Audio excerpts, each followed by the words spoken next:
iba ang mga hindi mo kakilala. Sila pa ang unang nagbibigay ng suporta.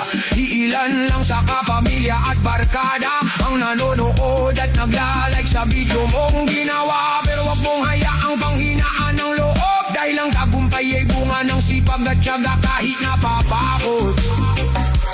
Darating din ang oras na sila'y mapapahanga kapag ang pangarap mo'y naging realidad na.